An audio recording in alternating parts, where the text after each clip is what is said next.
গুরু বাক্য কিন্তু কোনোদিন জেনে রাখবেন, গুরুর বাক্য কখনো ব্যর্থ হয় না। এবার কি হলো মা, চাঁদের কলা 15 কলা 16 কলা, এখন একটা একটা করে কলা ক্ষয় হচ্ছে প্রতিদিন। ক্ষয় হতে হতে যখন আর একটি কলা বাকি আছে, ওই 27 জন স্ত্রী তারা যাচ্ছেন দেবাদিদেব মহাদেব ভোলানাথের কাছে স্বামীর প্রাণ ফিরে পাওয়ার জন্য।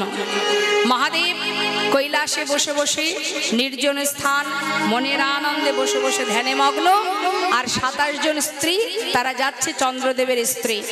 এখন সম্পর্কে ভোলানাথ মানে ভোলানাথের যে সহধর্মিনী মা পার্বতী এই 27 জন যে রমণী তাদের সম্পর্কে দিদি হন, তাহলে ভোলানাথ কি হবে?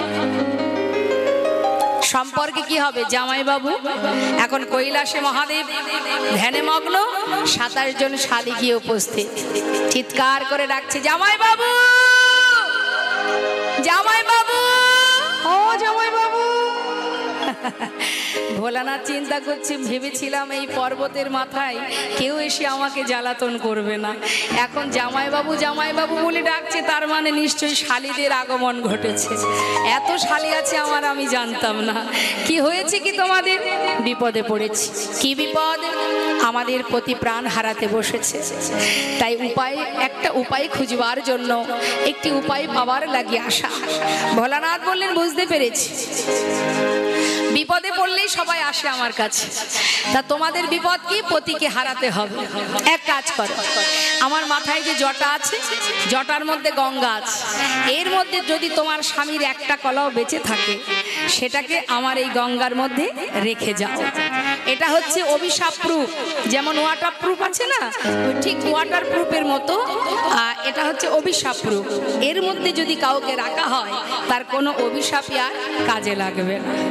তা দেরি না করে স্বামীর ওই একটি কলা আমার মাথায় গঙ্গার মধ্যে রেখে তোমরা চলে যাও গুরুদেবের কাছে, সেখানে গিয়ে স্বামীর প্রাণ ফিরে পাওয়ার জন্য তার চরণ ধরে পড়ে থাকো।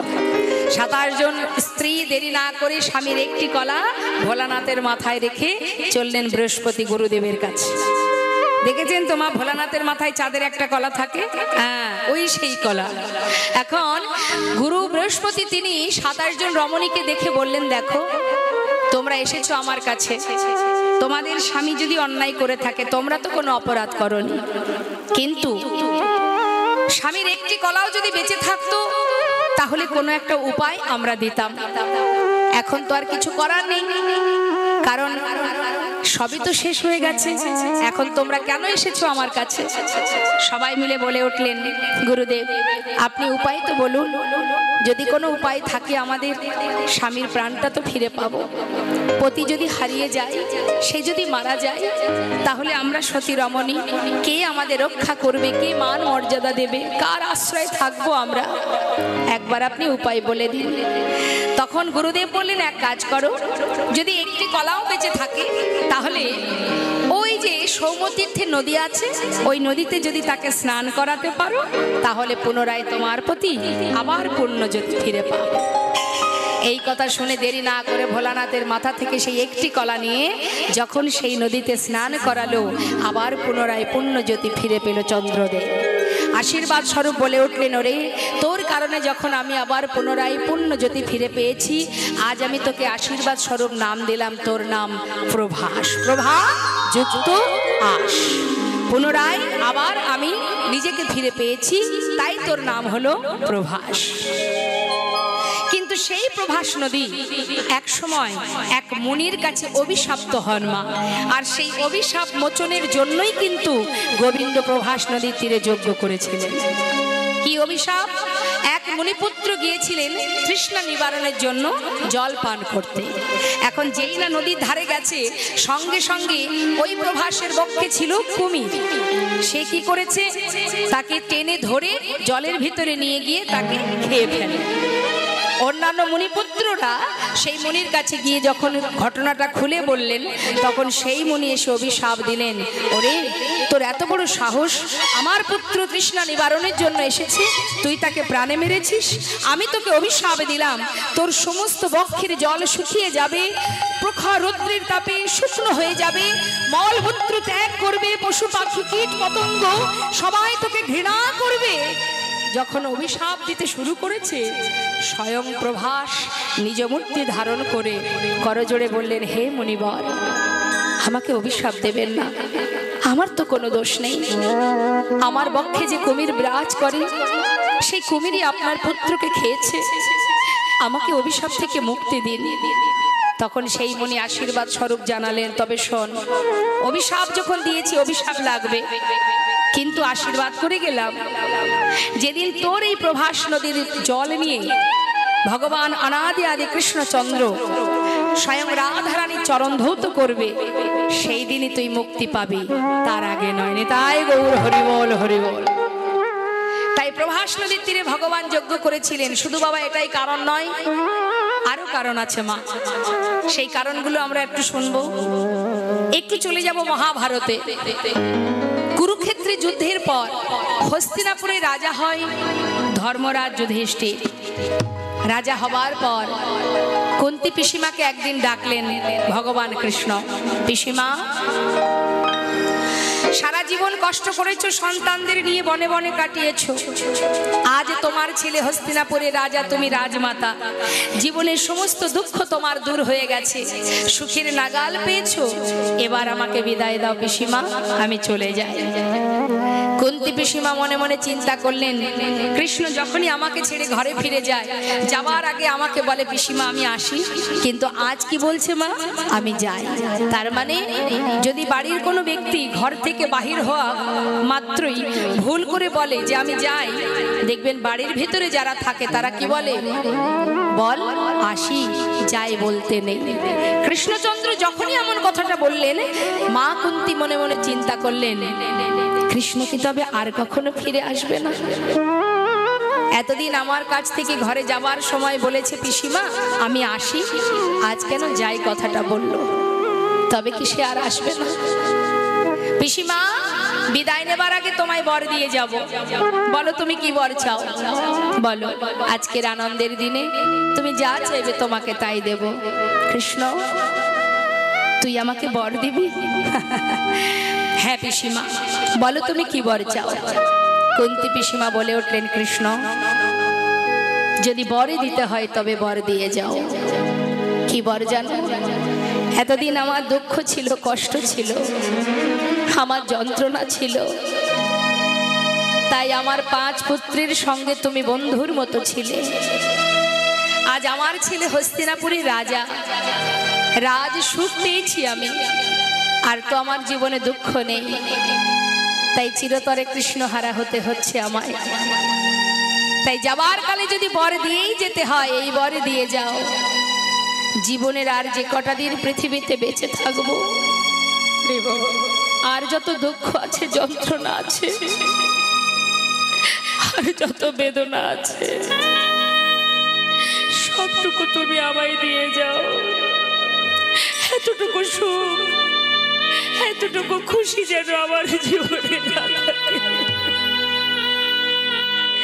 পাশে দাঁড়িয়ে ভীম বলছে, মা, এত কষ্ট পেলে সারা জীবন তোমার কি স্বাদ মেটেনি মা? আবার কেন দুঃখ চাইছো বলো? মা বললেন, ওরে ভীম, এতদিন দুঃখ ছিল বলেই তো কৃষ্ণ আমাদের সহায় ছিল। আর যে কৃষ্ণ ছেড়ে চলে যাচ্ছে ওই সোনার সিংহাসন, যে সোনার সিংহাসনে পেলে কৃষ্ণ হারা হতে হয়, সে সিংহাসন আমি চাই না বাবা। তার জন্য যদি সারা জীবনে মনে মনে কাটাতে হয়, কোনো দুঃখ নেই। ভগবান কৃষ্ণ রথ থেকে নেমে এসে পিসিমাকে বুকে জড়িয়ে ধরলেন। পিসিমা,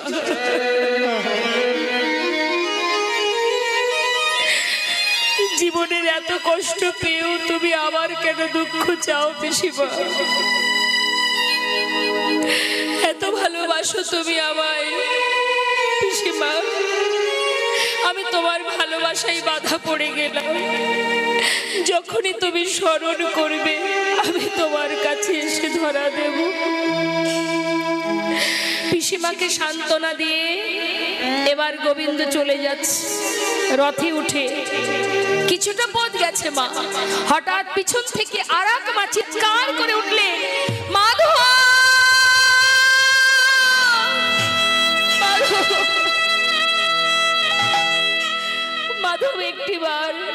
একটিবার আমার দিকে চেয়ে দেখো, চেয়ে দেখো, তুমি আমাকে চিনতে পারছো?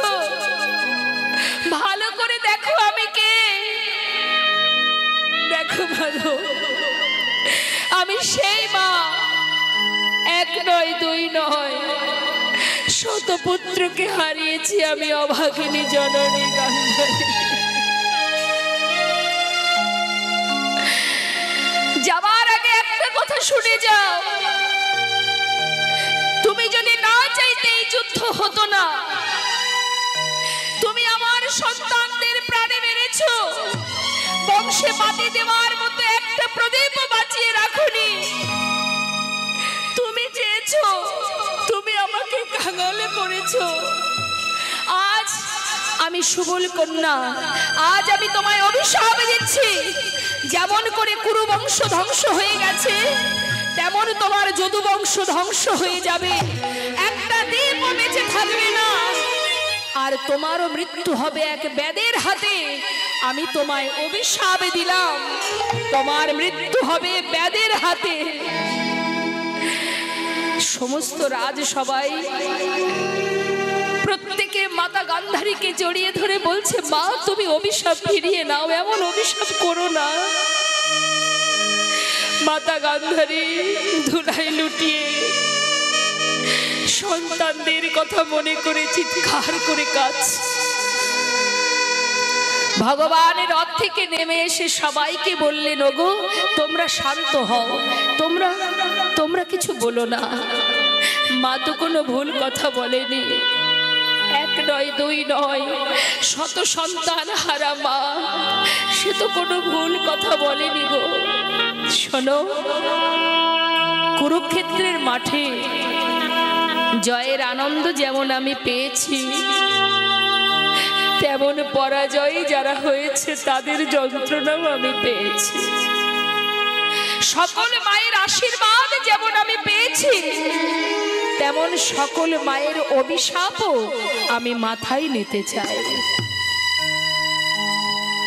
তোমরা কেউ কিছু বলো না। মাতা গান্ধারীর কাছে এসে বললেন, মা তুমি যা বলেছ তোমার কথাই সত্য হবে, তুমি যা বলেছ সেটাই হবে। মাকে সান্ত্বনা দিয়ে চলে গেল। যদুবংশ দেখতে দেখতে 56 কোটি যদুবংশ, তারা একটু একটু করে বড় হতে হতে যখন যৌবন বয়স, তখন তারা এতটাই উদ্ধত্ত হলো, তারা সবাই ধরাকে সরাজ্ঞান করে, গুরুজনকে সম্মান করে না। এই 56 কোটি যদুবংশ যত সন্তান, তার মধ্যে একটি সন্তানের দেখতে অনেকটা মেয়েদের মতো। সেই মেয়েদের মতো দেখতে বলে তাকে সুন্দর করে কাপড় পরিয়ে পেটের উপরে একটা কড়া বেঁধে জঙ্গলে যে সকল মুনি ঋষিরা যুগ যুগ ধরে সাধনা করে, সেইখানে নিয়ে গিয়ে অন্যান্য শিশুরা জিজ্ঞাসা করছে, এই যে অমনিবা, তোমরা তো যুগ যুগ ধরে সাধনা করছো, বলতে পারো এর গর্ভে কে জন্ম নেবে? মুনিরা কিন্তু ধ্যানে মগ্ন মা, তারা সব জানে ভূত ভবিষ্যৎ বর্তমান। তথাপিও বারবার সেই সন্তানদের শিশুদের বলছে, দেখ বালক, তোরা ঘরে ফিরে যা, আমাদেরকে এইভাবে বিরক্ত করিস না। কে শোনে কার কথা? গুরুজনকে মান্য করে না, শ্রদ্ধা করে না। তারা বলে উঠলেন, কেন যাব, কেন যাব, আগে বলো এর গর্ভে কে জন্ম নেবে? তখন সেই মুনি বলে উঠলেন, তবে শুনে রাখ, বারবার বিরক্ত করছিস যখন, তাহলে আমার কথা শুনে যা। এর গর্ভে যে জন্ম নেবে তার হাত দিয়ে তোদের এই 56 কোটি যদুবংশ ধ্বংস হয়ে যাবে। শোনা মাত্রই সবাই মিলে ঘরে ফিরে গেল। দেখতে দেখতে যে রমণী, মানে যে ছেলেটিকে মেয়ে সাজিয়ে কড়া বেঁধে নিয়ে গিয়েছিলেন, তার সেই যে কড়াটা ফাল হয়ে প্রসবিত হলো। ওই ছেলেটির নাম হচ্ছে শাম্ভ। এখন সেই যে ফালটি নিয়ে তাড়াতাড়ি করে গোবিন্দের কাছে এলো, পিতা এই দেখো এই ফালটা আমরা পেয়েছি, এই ফালটা কি করব? ভগবান কৃষ্ণ আমার সেই ফালটা দেখে তার মনে পড়ে গেল পুরবের কথা। বললেন দেখো তোমরা এক কাজ করো, এই ফালটা নিয়ে ওই প্রভাস নদীর তীরে যে পাথর আছে পাথরে ঘষে ঘষে এটাকে শেষ করে দাও।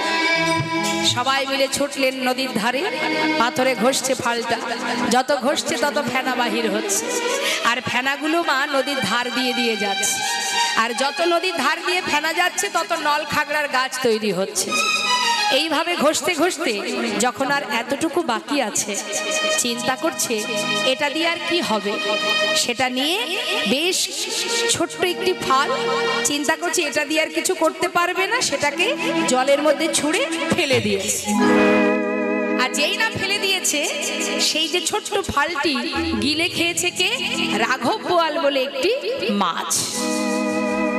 এখন যারা ব্যাদ, যারা মাছ ধরে, যারা ধীবর মানে মাছ ধরে যারা, তাদেরকে বলা হয় ধীবর। এখন মাছ ধরতে গিয়ে জালের মধ্যে সেই রাঘব বোয়ালটাকে পেয়েছে। রাঘব বোয়ালটাকে কর্তন করা মাত্রই তার পেটের ভিতর থেকে ফালটা বেরিয়ে এসেছে। এখন ধীবরেরা আর ফাল কি করবে, সেটাকে নিয়ে দূরে জঙ্গলে ছুঁড়ে ফেলে দিয়েছে। আর যেখানে ফেলেছে সেখান থেকে কুড়িয়ে পেয়েছে জরা নামের এক ব্যাধ। নিতাই গৌর হরি বল, হরি বল। মায়েদের একবার উলুধ্বনি উলুধ্বনি। এবার আস্তে এই যে জরা নামের ব্যাধ যখনই ফালটা জঙ্গলে পেয়েছে মা, সে কি করেছে? তীরের আগায় বিধে রেখেছে। কেন? পাখি ধরতে আরো ভালো হবে, তাড়াতাড়ি পাখি মারা যাবে, তীরের আগায় বিধে রেখেছে। ওই যে তীরের আগায় বেঁধে রেখেছে, ওই ফালটা দিয়েই কিন্তু গোবিন্দ আমার শেষ লীলা সম্পন্ন করে ভূমিতে পতিত হয়। এই যে জরা নামের ব্যাধ, এ হচ্ছে কি না বালিপুত্র অঙ্গদ। চলে যাব আমরা রাম অবতারে, ছোট করে একটু জানবো মা। বালিপুত্র অঙ্গদ অর্থাৎ যেদিন রামচন্দ্র মা সীতাকে উদ্ধার করবেন বলে পথে বাহির হলেন, তখন বালির পিছন থেকে তীর মেরে হত্যা করেছিল। হ্যাঁ, যখন বালির পিছন থেকে তীর মেরেছে, বালির সন্তান অঙ্গদ সে কিন্তু জানতো না। যেদিন কিনা প্রভু রামচন্দ্র মা সীতাকে উদ্ধার করে ফিরছে, তখন অঙ্গদকে বলেছিল, অঙ্গদ তুমি সীতাকে উদ্ধার করবার জন্য যেভাবে আমাকে সহযোগিতা করেছো, আমার সেবা করেছো, আমি তোমার সেবায় সন্তুষ্ট, তুমি আমার কাছে বর চেয়ে নাও। তখন অঙ্গদ বলেছিল, হে প্রভু, যদি তুমি বর দেবে তবে এই বর দাও, যে বিনা যুদ্ধে আমার পিতাকে হত্যা করেছে তীর ভেদ করে, আমিও যেন তাকে তীর মেরে হত্যা করতে পারিনি। তাই গৌর হরি বল, হরি বল। সে তো জানতো না যে ভগবানই তীর মেরে হত্যা করেছে, কিন্তু সে চেয়ে বসলো কি, যে আমার পিতাকে তীর মেরেছে, আমিও তাকে তীর মেরে প্রাণে মারতে চাই। প্রভু রামচন্দ্র বললেন, তথাস্তু, তোমার মনোবাঞ্ছা পূর্ণ হবে। সেই অঙ্গদই কিন্তু মা দাপর যুগে জরা নামের ব্যাধ। এবার এই যে 56 কোটি যদুবংশ, তাদের কি করে মৃত্যু হবে? ওই প্রভাস নদীর তীরে তাদের মধ্যে প্রথমে হবে কথা কাটাকাটি, তারপরে হবে হাতাহাতি, তারপরে হবে লাঠালাঠি। এখন লাঠি কোথায় পাবে? ওই যে নল খাগড়ার গাছ, যেটা তুলে মারবে সেই প্রাণ হারাবে। এইভাবে 56 কোটি যদুবংশ ধ্বংস হবে। আর ভগবান নিম্ন গাছে মানে নিম গাছের ডালে বসে থাকবে, চরণটা দুলবে, আর ব্যাধ মাছরাঙা পাখি ভেবে তীর ভেদ করবে, আর ভগবান ভূমিতে পতিত হবেন। তাই গৌর হরি বল, হরি বল।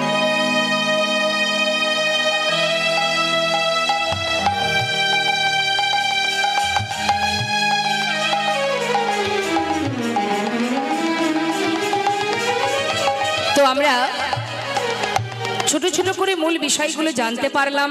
প্রভাস নদীর তীরে যজ্ঞ হওয়ার কারণটা কি? ভগবান যখন দ্বারকায় চলে যান, বৃন্দাবনের কেমন অবস্থা সেটা আমরা একটু শুনবো। কিভাবে শুনবো? একটা পদের মধ্যে দিয়ে। সবাই কৃষ্ণ হারা হয়ে, কৃষ্ণ শোকে সবাই কাতর। রাধারানী কি করছেন মা? চোখের জল দিয়ে সুন্দর করে মৃত্তিকা ভিজিয়ে, মৃত্তিকা মানে মাটি, মাটিটাকে চোখের জলে ভিজিয়ে কৃষ্ণ মূর্তি অঙ্কন করছে। তা ভগবান কৃষ্ণের মূর্তি আঁকছে, কেমন ভাবে আঁকছে আমরা শুনবো। হ্যাঁ, রাধারানী ছবি আঁকছে গোবিন্দের। কিভাবে? এখানে নিশ্চয়ই অনেকে আছে যারা চিত্র অঙ্কন করে, মানুষের ছবি আঁকে। আছে কেউ? একটু হাত তুলে দেখান। নিতাই গৌর হরি বল। বেশ,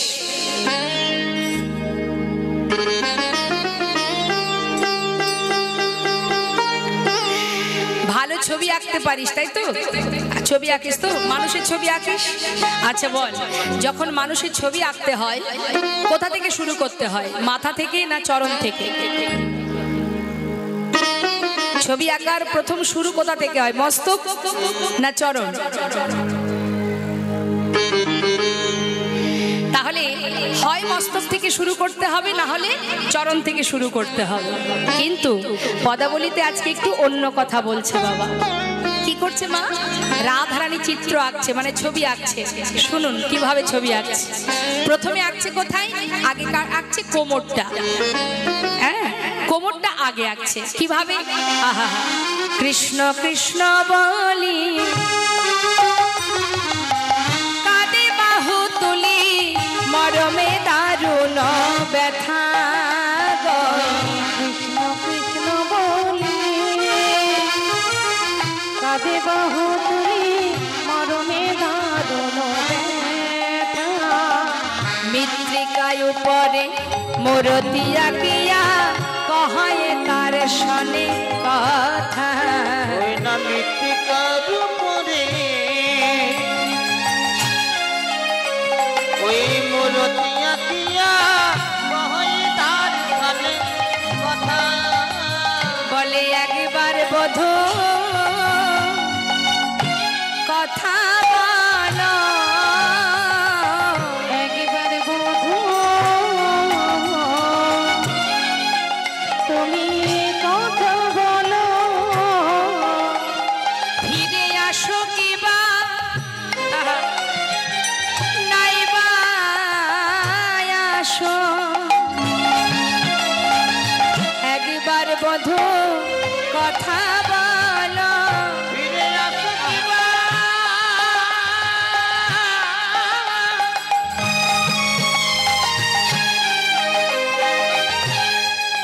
তুমি নাইবা আসো। একেবারে বধূ কথা বলো।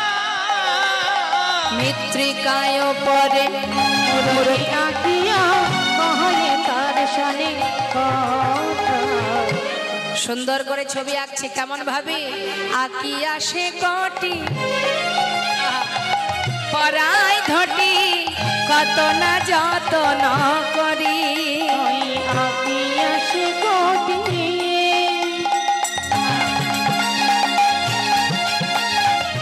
পরাই ধটি কত না যতন করে। সুন্দর করে কোমরটা এঁকেছে, তাতে আবার ধটি বেঁধে দিয়েছে। এবার যখনই কোমরটা এঁকেছে মা, তারপরে কি এঁকেছে? হরি বল।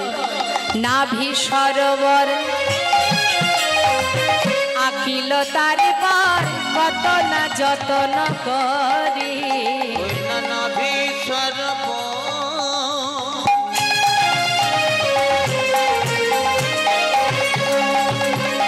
আকিলা তার পায় কত না যতন করি। সখীরা সবাই চেপে ধরেছে রাধারানীকে। আয় রাধে রায়, কি অবস্থা বল দেখি, এটা কেমন আঁকা ছিলি রে? হ্যাঁ, গুরু ধরে অঙ্কন শিখেছিলি, সব ভুলে গেলি? আরে বাবা, কেউ যদি চিত্র অঙ্কন করে হয় মস্তক থেকে, না হলে চরণ থেকে, মাঝখান থেকে কেউ কোনোদিন চিত্র অঙ্কন করে? কি হয়েছে তোর? সব ভুলে গেছিস? শ্রীমতী রাধারানী বলেছে ললিতা রে, না নাই আমি অঙ্কন ভুলি না। তাহলে কেন জানিস আমি মস্তক আঁকি নাই? যদি আগে আমার মধুর বদন আঁকি, মধুর জোড়া ভরু বাঁকা নয়ন, যদি একবার আমার চোখে পড়ে, আমি বদন অঙ্কন করিতে পারিব না। ও আচ্ছা আচ্ছা আচ্ছা, তাহলে চরণ থেকে কেন আঁকিসনি? ওরে বিশাখা রে, এই বৃন্দাবনে আমার বধূ, সে যে আমায় ছেড়ে চলে গেছে। যদি আমি আবার চরণ আঁকি, সেও যদি আমায় ছেড়ে চলে যায়, আমি কি নিয়ে এই ব্রজে রইব? তাই গৌর হরি বল, হরি বল। ব্রজে রইব,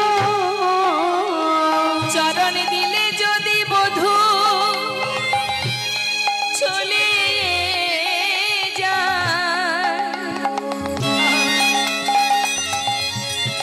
আমি কি নিয়ে এই ব্রজে রইব? ওই চরণ দিলে বধূ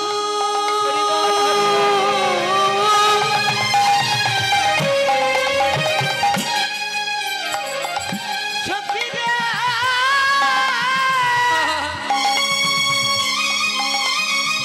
বধূ আমার চলে যায় রে, আমি কি নিয়ে এই বুঝে রব? তাই তো আমি চরণ আঁকি নাই। সখীরা বলে উঠলেন, জয় রাধে রাধে রাধে। এমন প্রেম কয়জনা দিতে পারে রাই? এই জন্যই তো তুই হরিদাসী কৃষ্ণদাসী, তোর মতো করে এমন ভাবে কে বা ভালোবাসতে পারে।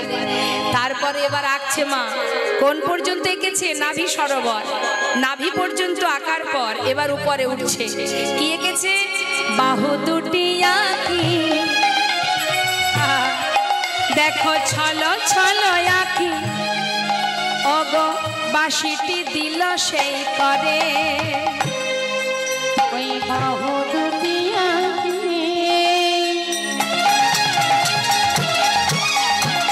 ছলো ছলো আঁকি, বাঁশিতে দিল সেই করে।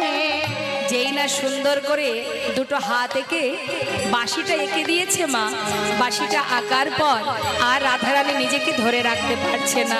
ও বধূ, বধূ গো, যেমন করে তুমি বাঁশি বাজাতে, তেমনি করে একবার বাজাও বাঁশি। তেমনি করে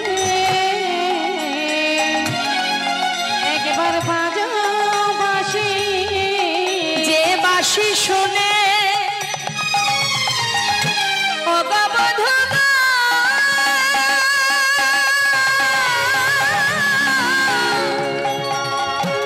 ওহে আমার পরাণ বধূ, যে বাঁশি শুনে আমি ঘরে রইতে নারী, তেমনি করে বাজাও বাঁশি। যে বাঁশি শুনে